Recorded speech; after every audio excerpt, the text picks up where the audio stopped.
Hey YouTube, what's up? I hope everybody had a great holiday weekend. And with the holiday season coming up, in particular the gift giving season, I wanted to talk to you a little bit about equipment for your gaming pleasure. Now, first you need your game console and your TV, which, if you're playing, obviously you have. Um, Team deathmatch. TV, not really much Round to one say. goes to one. Obviously, the higher quality, the better picture quality, nicer the game's going to look, and it'll improve your performance. Obviously, be able to make out the guy out in the distance is going to make a difference for you. But a lot of people don't understand and haven't come around to headsets.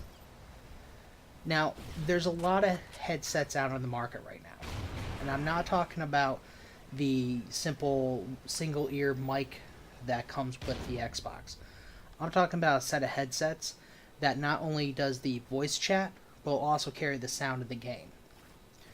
Now, there's Turtle Beaches, Tritons, and a couple other big brands out there. Astros, a lot of the pros use those. They're sponsored by them. And Beats also makes some headsets, although I'm not as familiar with them. Um, I'm not sure if they're more for the audiophile or they're really gaming for gaming, but I do know they do have gaming headsets available. I personally use a set of X41 Turtle Beaches. Now, the reason I think headsets are probably the next big investment anybody should make is because the sounds of the game. Games like COD are geared towards using sound to your advantage. In particular, this one, I've talked about it before, where we actually have perks that amplify enemy footsteps that allow you to kind of home in on where the enemy is. Now, if you have a TV, the footsteps always sound like they're coming from the TV. And you could turn and they'll get a little louder and softer. But if you have an actual set of headsets, and they're surround sound headsets, you're going to be able to know exactly which direction they're coming from. Whether they're directly behind you, off to the right, back into the right, or vice versa. Now, I got my X41 a few years ago. My wife thinks they are the best investment I ever made, because she can't stand the sound of the gunfire from the game all the time. So, with the X41s, I play with my TV muted. No sound coming out of the TV. I tend to play late at night. She's a teacher, she goes to bed early. She doesn't have to hear bang, bang, bang all night. Care package ready I for still get delivery. occasionally yelled at for yelling at the game, waking her up, but the game itself doesn't wake her up. So, if you are in a relationship and your significant other says, hey, why are you going to spend so much money on a pair of headsets? Just say, it's because I love you. But seriously, pair of surround sound headsets are really going to change how you play. Now, I like my Turtle Beaches. I did a lot of research on them before I bought them. At the time, they were the top of the line. Not going to lie, after tax, it came to about $200. They're not a small investment. If you want to start off with stereo, it's going to be much better than just doing the TV, but it's not going to be as loud. Or as, not as loud, but as useful. Now, there's a couple things to consider. One is wired or wireless. Now, my X41s are wireless between the TV Chopper inbound. and the console to the headset themselves, but I still have a talkback cable going from the headset to the controller. There are other headsets that are completely wireless. In fact, I just picked up a pair of Turtle Beaches for a friend for his birthday. We all pitched in and got him a set, and they are completely wireless. And it's up to you. There's advantages and disadvantages to each. A lot of pros prefer wire headsets. You're not going to get interference. You're not going to get interference with your router, wireless phones, things like of that nature. My headset, I did run into problems for a little while with my router. Would occasionally make it pop.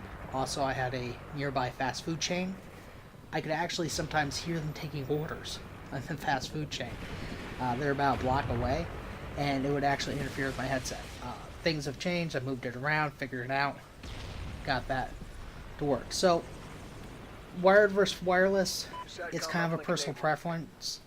If I was to go get another headset today, it would probably be completely wireless. And the reason being is I have cats. I wanted to get the wireless X41s at the time because I did have cats. I didn't want a wire going all the way from the little module that actually transmits the signal all the way to my headset, because I just saw a dangling string there with my cats playing with it, which of course would be bad. What I didn't anticipate is the talkback cable. I think I've replaced it twice so far because my one cat really enjoys chewing on them. So my next headset is probably going to be completely wireless. And the new wireless ones, unlike my X41s, you can get them where they're dual channel, where you can run them on multiple frequencies to avoid interference.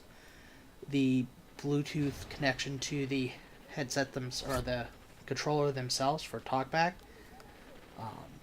a lot less interference. The other thing you need to consider when buying a headset is new gen consoles. If I were to go out and buy an Xbox One today, I could not use my X41s right off the bat. The new plugs are proprietary. I would have to either rig something up with a little soldering iron and cutting my cords up, or I'd have to go out and get a new compatible headset. So, if you are looking to put something on your Christmas list this year, check with the manufacturer to see if the headset is compatible with the next gen. If you're comfortable, there are some great YouTube videos on how to actually rig up the older style headsets, which you can get for a really good price right now because of the new gen consoles coming out. A lot of them are on sale, a lot of price drops. But again, it's going to be, do I want to do that with a soldering iron and cut things up, my new headsets, or do I want to just get the next generation headsets? That's got to be up to you. But yeah, that's about it with the headsets. It's pretty straightforward. I'm going to be doing a video shortly on the couple of the perks, the Amplify perk in particular, where the headset comes in really handy. You're going to see how it really does affect the gameplay. If you want to invest in some headsets, what I would suggest is go down to your big box game store. They usually have a display. You can actually try them on. They're a lot more comfortable than the stock chat headset that comes with the Xbox because they actually go over the ear. They don't pinch the ear. But also go online to someplace like Amazon that's kind of got neutral reviews and check the reviews. I like Turtle Beaches, but when I was buying one for my friend, there was a couple pair that came out that didn't have the greatest reviews on them. So I was able to find a good pair for him that had some really good reviews, and I actually got it on sale. It was a Black Ops 2 limited edition, and of course Ghost was coming out in about a month. So, it was on sale and got a good price on it. So, that's about it for today, YouTube. If you liked the video, nuzzle that like button. If you want to see more, subscribe, and I'm hoping tomorrow I'll have the next video up on Amplify, which will tie into the headsets real nice. So, in the meantime, YouTube, you have a great day.